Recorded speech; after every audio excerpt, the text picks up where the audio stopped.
Ya, oke, kawan-kawan media, yang pertama ini hari pertama kampanye, sesuai adabnya, syariatnya, memulai titik perjalanan adalah dengan mengunjungi sejarah tokoh-tokoh bangsa, tokoh-tokoh Betawi, tokoh-tokoh Jakarta, yang tentunya menjadi awal dari sebuah proses yang niatnya baik.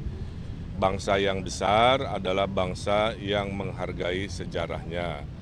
Dan Bung Karno pernah bilang, jangan sekali-kali melupakan sejarah, never leave history, kata beliau. Atau singkatannya adalah jas merah. Jadi hari ini kami mengunjungi almarhum Bapak Husni Tamrin, tokoh pergerakan, tokoh Betawi, tokoh Jakarta, yang dan juga pahlawan nasional. Kemudian ada Ibu Fatmawati selaku ibu negara saat proklamasi dikumandangkan, yang kebetulan dimakamkan di sini.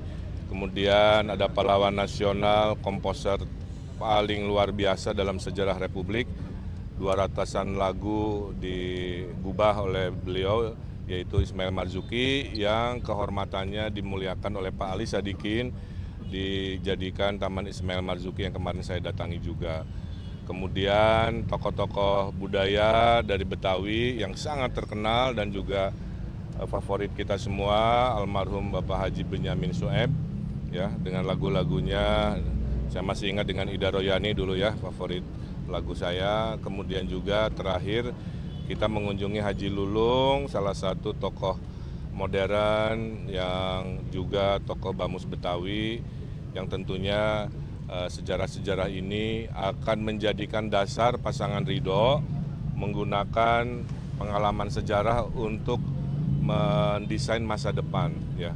Tidak ada hari ini tanpa masa lalu dan tidak ada masa depan tanpa hari ini.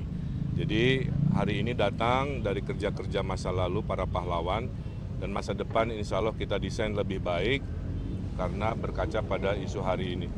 Dari Pak Husni Tamrin mengajarkan kita untuk mencintai orang miskin, memperbaiki kampung-kampung, ya. Itulah kenapa inspirasi perbaikan kampung-kampung yang tidak semuanya harus dipindahkan, cukup ditata, akan menjadi program pasangan Ridho juga. Kenapa di RW-RW kita akan memberikan dana 200 juta per tahun buat RW, kemudian insentif atau gaji RT RW kita naikkan setinggi-tingginya, kan? Itu adalah bagian dari agar pembangunan di wilayah kampung RW itu bisa dilaksanakan secara demokratis dan maksimal. Dari Ibu Fatmawati kita belajar tentang keteguhan dalam perjuangan, ya, di mana-mana supaya nilai keluarga itu menjadi sebuah nilai yang kita inginkan warga Jakarta itu bahagia. Dari Ismail Marzuki kita belajar agar warga Jakarta bisa disemangati dengan lagu-lagu, dengan karya-karya.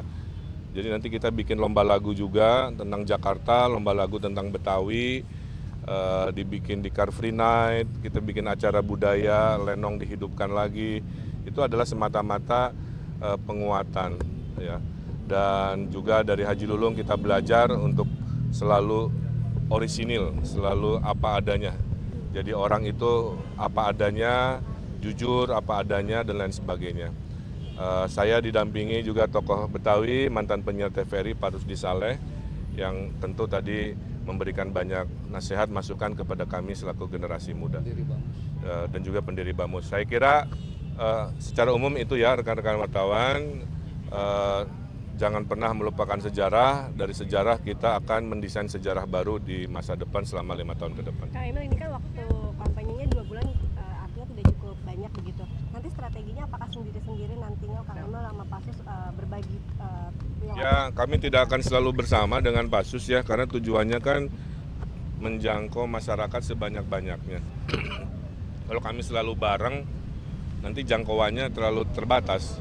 Tapi kalau kami berbagi tugas, saya ke utara, Pasus ke selatan, bahkan istri-istri kami juga nanti akan turun, tidak barengan dengan kami juga di waktu-waktu tertentu, semata-mata untuk menyampaikan bahwa pasangan Ridho sangat mencintai warga Jakarta dengan solusi-solusinya ya. Kurang lebih ada 70 solusi kita hadirkan Karena memang sebanyak itulah permasalahan yang kita petakan. Untuk Pasus sendiri Pak, Ya itu mah otomatis semua orang Jakarta pegang HP. Kalau kita kampanyenya hanya modal baliho tidak akan pernah cukup. Karena beda dengan daerah lain. Karenanya kampanyenya fokus di Pasus. Silakan. Pasus untuk kan Kang Emil mengatakan pemetaannya bagi wilayah begitu. Untuk Pasus sendiri nanti akan konsumsi seperti apa sih untuk kampanyenya? Ya nanti akan tentu saja akan diatur oleh tim kampanye ya. Jadi kita mengikuti jadwal yang sudah dirancang dengan detail. Kemana saja belusukannya ya. Jadi semuanya itu sudah diatur oleh tim. Kami nanti mengikuti saja jadwal yang sudah diatur oleh tim. Oke, terakhir. Kang Emil, tadi Kang Emil bilang kan PMH Tamrin mengajarkan untuk mencintai rakyat miskin. Tapi 2 hari lalu ada demo dari JRMK, Jaringan Rakyat Miskin Kota. Mereka itu akan mencoblos 3 paslon karena mereka menganggap bahwa paslon-paslon yang ada saat ini tidak mewakili rakyat miskin gitu Kang Emil, hanya permainan elit politik. Tanggapan mungkin Kang Emil? Tugas pemimpin adalah mencintai rakyatnya, sesederhana itu aja. Bahwa proses memilih pemimpinnya ada yang suka, tidak suka, didukung, tidak didukung, itulah demokrasi. Ya, demokrasi itu tidak dipaksakan, tapi sekalinya takdirnya hadir kepada 1 dari 3 kami ini mau jadi pemimpin, kami akan mendukung dan kami khususnya ridho kalau takdirnya ada, akan mencintai warga miskin. 1 tadi, ada program kredit tanpa bunga berbunga tanpa agunan, sudah saya kerjakan sewaktu saya memimpin di daerah sebelumnya. 30.000 warga miskin yang tidak punya agunan bisa mendapatkan usaha dari 500.000 sampai 10 juta kan. Program RW yang selama ini jauh dari balai kota, kita tambahin, kita hadirkan program yang saya bilang 200 juta per RW. RT RW yang kerja keras luar biasa, kita naikkan nanti penghasilannya setinggi-tingginya yang memungkinkan kan. Dan kekumuhan kita tata, tidak harus selalu dipindahkan. Jadi itulah kecintaan kami kepada warga yang paling harus kami lindungi sebagai pemimpin, yaitu golongan menengah bawah. Oke, terima kasih. Hatur nuhun. Assalamualaikum warahmatullahi wabarakatuh. Kang Emil, makasih masuk.